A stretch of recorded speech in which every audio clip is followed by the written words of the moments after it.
Hello there, welcome back to TNF Talking Northants Football. It's been a while, so it's great to have you alongside us once again. Episode 3, and we are talking about walking football this evening or this afternoon, whatever time of day you're watching or listening at. And when it comes to walking football in the Northamptonshire area, there are no better people to speak to than Steve Batchelor, Phil Andrews, published authors, by the way. We're going to be talking about their books very shortly as well. But gents, thank you so much for joining us. Part of course, the Moulton FC walking team.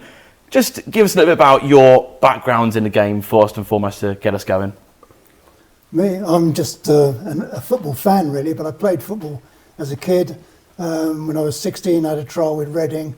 I was never good enough, so I settled for playing local amateur football. I'm from northwest London. Queen's Park Rangers, my family team. I have to get that mentioned, sorry. Of course. But in fact, I've been in Northampton for 25 years, but the lads at Moulton still call me the Cockney. It's ridiculous, really. But I did play amateur football, Saturdays, better standard, Sundays, later on Sunday pub leagues. But I've always played football. When I stopped playing football, I started running marathons. I played football, I suppose, from late 30s, and then I just ran marathons. Did the London Marathon, kept fit most of my life, but I have recovering at the moment from a quadruple heart bypass, but I'm still playing football again, or even doing Moulton Masters. I'm now 76 and still scoring goals and still get as much thrill out of it. And what I like most about it is for an hour a week, everyone's 11 years old again. When you forget you've got aches and pains, and we have different standards for different people at our club. So if you're suffering from Parkinson's or if you've got a serious complaint, other players will make allowance for it. Now you allow you to play with them. We have a 50s and 60s good league standard squads, but we've also got the old boys and what we call the grandmasters that can play at 70 plus and still have a decent game, and we make allowances for everybody. Even you one day, perhaps. Maybe, yeah. No, age is just a number, isn't it? You never lose it in football, do you? What about you, Phil? Well, I'm the guy who couldn't get in the school team. Join the club. Absolutely love football. We had a football pitch at the bottom of our street. 6 years old, 7 years old. And here I am. I'm 68 now, and I'm still playing. And I've hardly missed a season. Although someone did try to write me off when I was 49, and I was on my way to play, and I met a car come the opposite carriageway and hit me head on, and both my legs in plaster, shattered both my ankles and my thigh, and that sort of set me back a bit. And the surgeon said, well, you'll never play football again, and you won't ever climb a mountain, because he knew that was my other hobby. And I proved him wrong. But I was always keen on football. I was always the guy who, if you were short, I would come along and play any position. Didn't care if it was left or right. At the side of the pitch, didn't matter at all. Probably not the best goalkeeper in the world, but not done all right. Not done too bad at walking football goalkeeping. But so I had a difficulty when I was in my late teens, early 20s, and I thought, I'm not in any of the local teams. I'm not really good enough for that. So I formed my own friendly team on a Sunday morning, and that was great. And we played with a couple of guys whose uncle was an ex-professional called Keith Birchin, who played for Birmingham and Ipswich, and they were phenomenal players, and they wanted to play for us. Different story, that one. But after a while, I thought, do you know what? I'm fed up with Northampton, and I joined the military, and that was the best thing I ever did, because I ended up playing with some superb footballers who took me under their wing and then coached me a little bit. And one of them was there was a guy who played for Southampton and Wolves called Chris Marsden. Well, his brother was in my unit, and he helped me. I didn't know who his brother was at the time, but this guy was just very, very good. And a lot of the guys who joined the army, I found, was because they'd been let go by their local football team. Perhaps their brother had got in, and then they hadn't, and they couldn't stand being around it anymore. And so they joined the army. And I was in for 16 years, and when I came out, I started playing football for the company that I worked for, which was Travis Perkins, and I actually played in the town league with some quite well-known semi-pros and amateurs. I was 46 when I played in the town league and made my debut. So, and all the ones that I'd left, all like those 20 odd years before, had all like retired and got injuries. And there's me, you know, who wasn't the best player, ends up playing at 46. And 49, I had this road traffic crash, which then set me back a bit. So I wasn't playing anything for about 2 or 3 years until someone walked into my wedding reception, another story, and said, "Phil, there's a brand new sport that's been invented just for you." And I went, "Yeah, right, yeah." Anyway, it's called walking football. And I went, "Yeah, but I don't walk." He said, you know me, I can run for, 90 minutes. And I said, "No, you have a look at this." And he played for Toaster. So a year or two later, I went down to Toaster, and then I went to look at what they were doing at Daventry, and looking at what they're doing at Northampton Town. Then I went to Crick, and then I went somewhere else. Where did I go? Bedford, and a few other places around. And I liked what they were doing, and they started this thing called walking football. But one or two of them, they were either playing indoors, or they're a bit clicky, or they were playing on like surfaces which didn't really suit my injury, shall we say. And I thought, I'm going to form my own club. So that's what I did. It's a very long answer to your very short question. Do apologise and shut me up. I'll have a sip That's of the exactly water what now. podcasts are all about. I mean, look, you've both got such touching stories, some really captivating backgrounds. And with that, let's just talk about the book that you've both been a part of. So 20 people have been involved, and you've all written a chapter, and you've all put your own story into this. It's called Walking Back to Happiness. It's available on Amazon, Kindle, audiobooks. Yeah. They're the three that I had to remember, so I'm glad I've nailed those straight from the off. But just talk to us about your chapters, really, and just really engage us in it, because I almost don't want to talk too much about it myself, because I don't want to ruin the story. Just give us your insights into the book and your contributions. Yeah, I had personal tragedy about 9 years ago, because my partner in life developed leukemia and spent 11 months at Addenbrooke's undergoing treatment, and sadly passed away at the end of that. As a result of that, I had a business when my partner was embezzling my business that went into liquidation, and your whole world comes crashing down. So my daughter was keen for me to do something to get me back into myself. I was losing my sense of humour, all my momentum. And out of sheer curiosity, I'd seen Walking Football on BBC briefly. I think Chris Hollins tried it one day. And then I looked for local clubs, and by chance found Phil's phone number, phoned him up and said, "Can I come along for a kickabout?" And at first we played at Danes Camp Leisure Centre, in a sweaty basketball court, very noisy. Been in there. And, but it was just curious to me, because I kept getting told off for running. It's very You still difficult. And how long have you been playing walking football? 8 years. 8 years. And you still haven't learned the rules. I don't think I can master that. Temptations are so strong, isn't it? We have a bar here that we're going to try and encourage AD Man to come and play for us. Yeah. I think we've got a lot of convincing to go through to see if he wants to do it, but it's a very enjoyable I sport. wouldn't say I'll play every week. I may come once just to see if I could do it. Be the bench warmer of the team. Well, yeah. Should we shake on that? You're going to come Definitely. I'll once. shake Go on camera. Yeah. I There you promise go. I'll Okay, come well, once. yeah. That's on record now. We can That's say on that record over you. now. Yeah. I'll give you my number before. You see, this is how we get players. You know, we either bribe them, corrupt them, or it's So I get thieves. picked up. Yeah, that's all yeah. right. It's all in the contract. Yeah. So a lot of people come through like being friend of a friend, and but a lot of people like Steve, they've got really no idea what it's all about, or very little idea. So they're with great trepidation, they're coming along saying, "Can I play?" The first question we ask is, "How old are you?"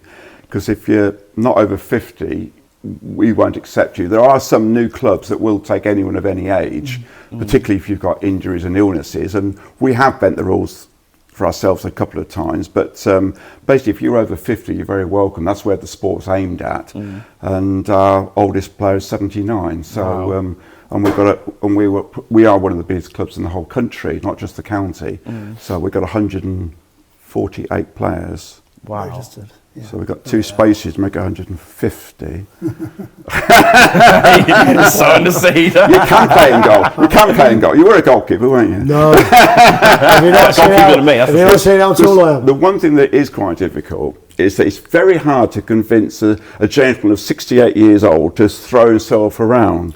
Admittedly, I understand Yeah, that. but if you've got a lovely green carpet like we've got at Moulton FC, rather than the old, You've got to explain the rules. Yeah, well, that's very Because, easy. It's like we've said before, it's five-a-side.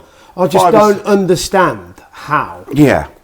Okay. you play walking football, because it's obviously subconscious. thing. If someone knocks a ball that's 2 yards that way, you're going to automatically you're sort of got to move, or maybe I don't know. Maybe at my age I might not bother to stretch that far, but Got to pass the feet, Eddie. That's the difference. I'll be all right with that one. You get used to that. Yeah. I'll definitely Yeah. be all right with Yeah. that. There's no point in putting it 2 yards because they can't run for No. it. Yeah, Put yeah, it and you to sort the of- feet, and they've got to move. Yeah. But even when you're like I'm trying to get it in my head, even when you shoot, Yeah. how do you shoot without? Side foot. The only thing I can think of is, remember the game Striker where you used to press its head? Oh, yeah. You used to just kick it like that. Yeah, well, we stand don't still, do just we move don't the do leg that. like We that. don't do that. Like one of Amy. those stalk Yeah, bursts, yeah, whatever they're called. we won't be doing that, and we don't have someone come over and flick you like Sabutio. Oh no! But yeah, no. But while we're talking about the rules, it's like five-a-side Right. in that there's no offside, there's no heading. It's basically about passing to feet, which is what you do really with five-a-side. I would say more than more. Does the ball go above head height? No. Generally. Well, no, it can do, but what we do, we stop it. There's a free kick. Yeah. So if it does go above head height, it's You stop. The And game the reason gets for that is purely safety, because if you sort of think, oh, the ball's in the air, do you know what? I'm going to go and head that. If you're a 60-year-old gentleman against a 73-year-old, you're both going for a header.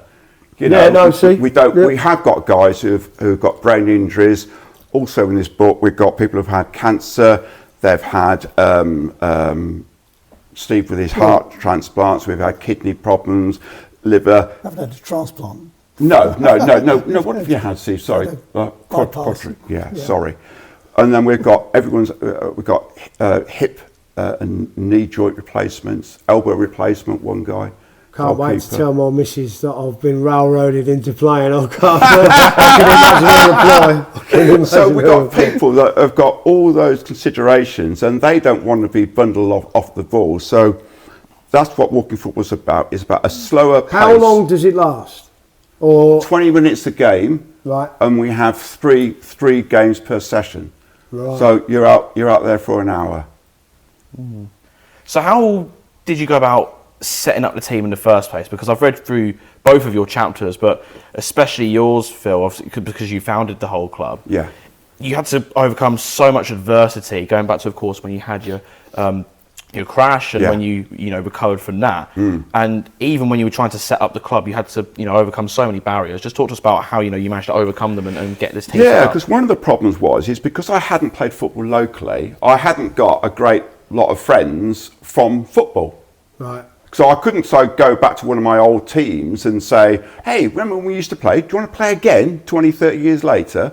I hadn't got that, but I was a massive Cobblers fan. So I went into the supporters bar and tried to pick all the people I knew who were over 50. Of course, I got some knockbacks, didn't I? Because me and my big man, do you want to play? Yeah. I'm only 45, you give them the spiel, and then you realise that you thought he was 50 something and he was 46. And, you're just going to ruin his weekend for him. Yeah. But anyway, I would pull other friends and say, look, come along, convince him, you bring along a mate, and eventually we did get 5, and one guy bought a dog. So we had 5 and a dog, and we played on Silby Rangers grass car park in Moulton. Yeah. So I found a guy who had a pair of goals, so we set them up and we played it. There's actually a video of us doing it with some very unusual walks.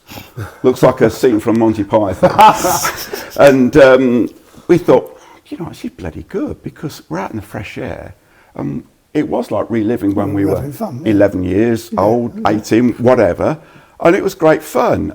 We all sort of vaguely knew each other from the Cobblers, but didn't know exactly. So we called ourselves Cobbler supporters, walking football at the time. And then we decided to take our pitch and go around all the old parks in Northampton, from like Kingsthorpe to Duston to Western Favel to Abington Park, Racecourse, Wootton. So what we were trying to do then was tap into the local people walking past, or anyone wise walking past, kids walking past with a dog, and they said, "What are you doing?" "Well, I'm walking football." Tell your dad or your granddad, or anything we could do to publicise it. We put a few posters up. We got onto social media, Facebook. There was something called Next Door. There was magazines around, and nothing was like the one thing which I could say would work. But all of them did. That sort of blanket approach, all of those sort of ways of attracting people worked. And we've got 150 now. Well, the catalyst was Moulton. Yeah. The catalyst, probably. Yeah, we started playing regularly on a Friday morning around town. We're getting about sort of, 6-a-side, 7-a-side. And then I always wanted to go back to Moulton, because that's where I was playing when I had my crash. Moulton School, next door to Moulton Football Club. So I played there on a 2G pitch, which is basically a hockey surface. So there's no give in it. And the problem with there, if you've got a back problem or a knee joint problem, you can't play every week, because it takes you about 10 days to get over it. So although we were playing, we got it to about 9-a-side, 10-a-side, and the Friday as well. So we got about 30, 35, 40 in the club. We knew we'd got to find somewhere else, and we tried to find a 3G pitch. And I thought it'd be easy, because I see them all around town. But I didn't realise this. If they're connected to a school, then they won't allow adults in. Not in the daytime, or in the evening. So I thought that we'd have a choice, and we just got to sort of choose which one was best, with the best parking and a pub nearby. And none of them would take us on. So I thought, flipping out. But then we heard that Moulton Football Club were raising funds, and we're going to start work on their football pitch. So it was September 6 years ago. So what's that? 2019? Yep, mate, that's 2019. September 2019, we made the move across, because we went across to ask them whether we could hire it, and they said, "Well, I'll tell you what, could you come in, Tuesday night or something, and tell us a bit about yourselves?" And we thought, well, it's a bit much just to hire a football pitch. So we went across there, and they actually were interviewing us, because they wanted to hire us. So rather than us hiring them, they hired us, and we're now part of Moulton Football Club officially, and I'm on the main board. So we've got Moulton Magpies, which looks after all the kids' teams. And you've got the ladies' teams, and you've got the girls' teams, and you obviously got the first team that's doing incredibly well. Well, they've done it very well anyway. The highest they've ever been. They've done it because they've got a 3G pitch now where it's open 7 days a week. Exactly. It doesn't damage it. I mean, that's the beauty, not being rude, but that's the beauty we'd like to do out there. Yeah. You know what I mean? Because then you've got an opportunity, haven't you? Well, yeah, because you never get the games cancelled. No. So you've got regular football. But even for us out there, we can't have too many games on the pitch, because the pitch just gets obliterated. We can also generate a big income for the absolutely. So since they've got the pitch, the club has grown phenomenally. Not just us, but all the kids teams, local people getting involved. Got crowds now, and then there's the walking football guys, and as I say, we took over that 40, and as Steve said, that was the catalyst. What sort of feedback have you had on the walking football front from not just the players involved, but also the people sort of in and around Moulton and the community in the area? Well, I think most people appreciate it. Certainly my family appreciate it. They all think it's hilarious, because hilarious and appreciate not Christmases. I'm like a 12-year-old. I'm unwrapping new football socks. We solved that problem. What should we buy Grandad? Or a water bottle. But also, it does have lots of health benefits. It's also socially beneficial. I mentioned when I first joined the club, immediately I'd struck a relationship with one of the other guys who'd also gone through a recent bereavement, and you've got something in common. You've always got something in common with somebody. So no matter what crap is going on in your life, there's always somebody that knows where you're coming from. And we've got great rapport. Unusually for men of a certain age, we do talk to one another about what's going on, because We also tease each other mercilessly about your fashion sense or the size of your beer belly or whatever it is. But we also help each other wherever we can, and it's a great social rapport right through the club. But that's just it, isn't it? You know, it helps tackle issues like loneliness and people who struggle with their mental health as well. You know, we've spoken a lot about massive people loss, who, massive loss when you stop playing football. It is. Like we said before, when you go, if you have a Legends game, whatever standard of the legends there are that used to play that are now 40, 50, and you walk into the dressing room and it's just like being in there last week. Exactly. And the banter is still the same, the abuse and the fun is still the same, and it just gives you a release. Yeah, well, we cover that in the book, and getting a little selfless plug in there again, but plug away. That's what we're here for. It's not just about the physical activity, it is about the mental activity, the mental exercise that you're getting. Steve says, you can just forget about all your woes. We've got people who do live on their own. We've got people who are respite carers, they're carers for their wives, partners that have got Alzheimer's, dementia, whatever, and they can have respite care with us. They're away for a couple of hours, but it starts the night before. Oh my God, I've got the football. I'll get my kit out. We had a picture of a bloke who sent us, saying, "Oh, there's my kit. I'm coming." And we said, "No, we haven't got a game on Saturday. It's the week after." He got so excited, but then again, he went through it twice, so that was good. But it's all embracing, isn't it? Football. When you're playing it, you can't think of anything else. But you think of other sports, like golf. When you're walking around, you're probably chatting about all loads of stuff. You're not talking about the golf, are you? It used to be the thing with the old.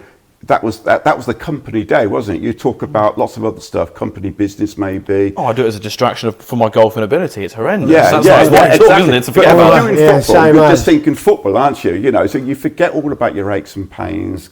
The fact that you've got something not very nice, a hospital appointment coming up at the end of the month or something like that. You can forget all about it. Not wrong.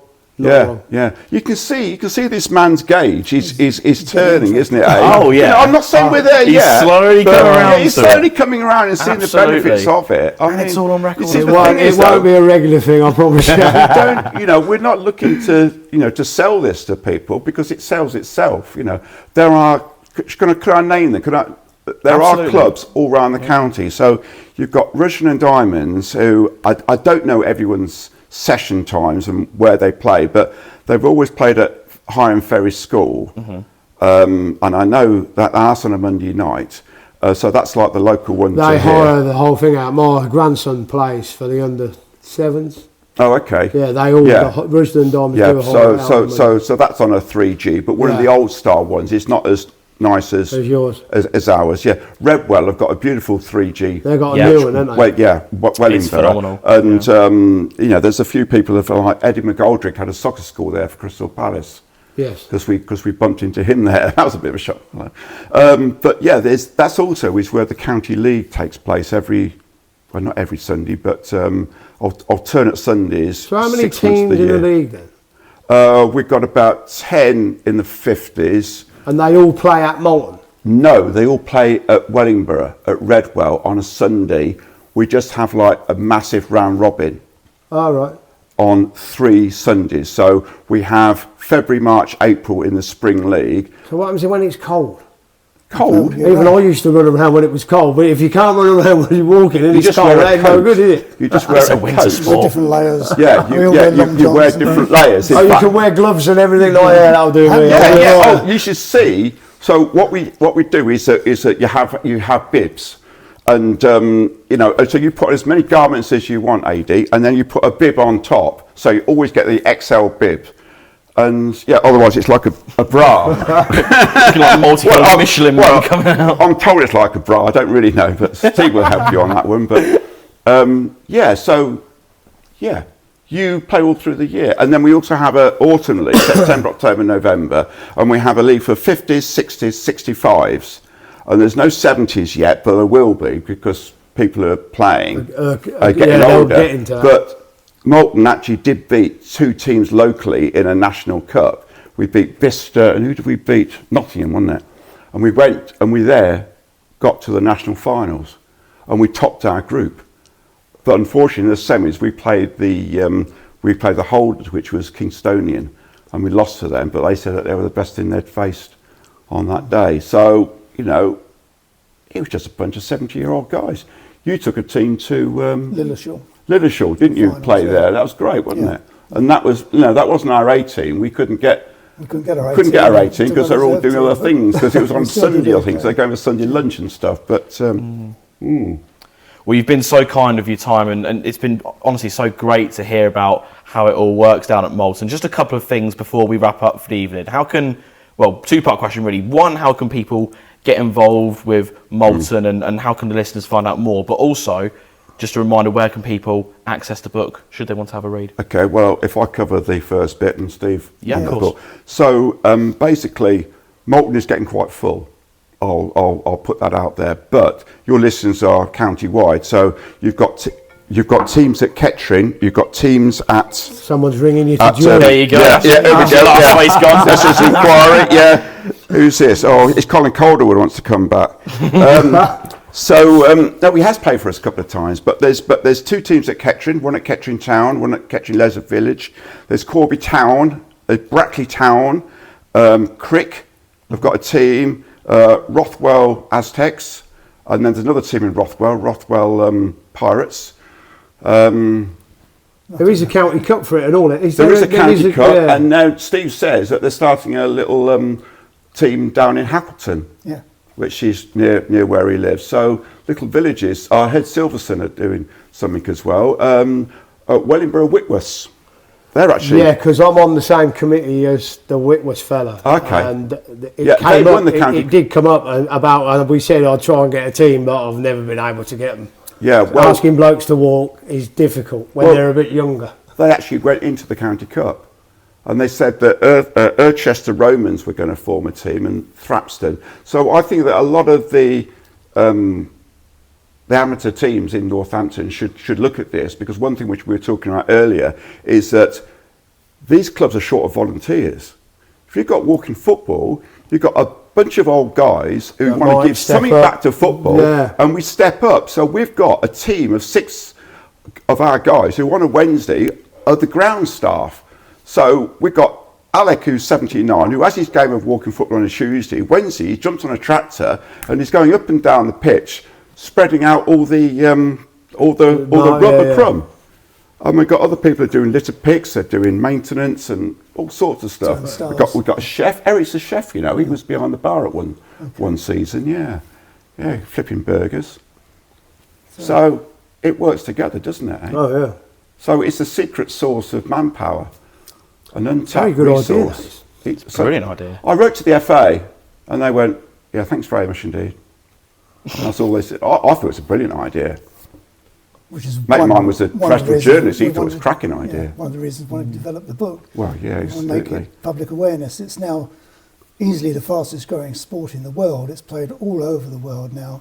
Australia, there's World Cups as well. North Africa, they have tournaments, international tournaments all over Europe, ongoing perpetually. And so the word is spreading on walking football, and I think every town, every village is forming its own little team. And that's the attraction of it. Within our book, 22 people have written about it, but one of them's a lady who plays, who's now captain of her local team. And in fact, we do get a couple of ladies play with us during the week as well, because it doesn't matter what your physical attributes are. There's a level playing field in walking football. It's a non-contact sport, so it is quite safe to play most of the time. Unless you're particularly clumsy, but most of the time it's pretty safe, and everyone enjoys it. So the purpose of the book was to tell the stories, to make people aware that it's more than football. It's a social aspect of it. There's also health benefits for everybody, mentally and physically, and that's why it's become so popular. And the moment we are negotiating with a film producer who wants to take the essence of our story and make it into a film, which is very interesting, but we'll see. I'm hopeful about that. And it's just from mighty acorn, from little acorns, mighty oaks grow. Something like that, That's it. Brilliant. And so it'll keep going, I think. Yeah. Long may it continue. Absolutely. Well, gents, thank you so much for being so generous with your time and the detail that you've gone into this evening. It's been absolutely fantastic to hear more about your experiences, more about walking football, and keep up the great work. Long may it continue, and we'll certainly continue to spread the word and get it out there. All the local clubs Just need some boots in the area. If you have a sponsor who can get me a pair of boots. We've actually got spare boots. We've got spare boots, yeah. No excuses. Size 5. Yeah. Yeah, you can Yeah, do dig that. some up somewhere. Well, you see, 'cause we've got kids there. We can get going to We've the. got ladies' I'm in. boots. Yeah. Super. Thank you so much for listening. We hope you've enjoyed it as much as we have recording it. Be sure to find us on our X feed, TNF_podcast_. I'm just rattling through all the plugs in my head, trying to get them all right because it's been a while. Facebook one there as well, at Talking Northants Football. Thank you so much for joining us. I think that's all the plugs. Go and have a look at the book. It's a fantastic read. And we'll speak to you all again next time. Take care.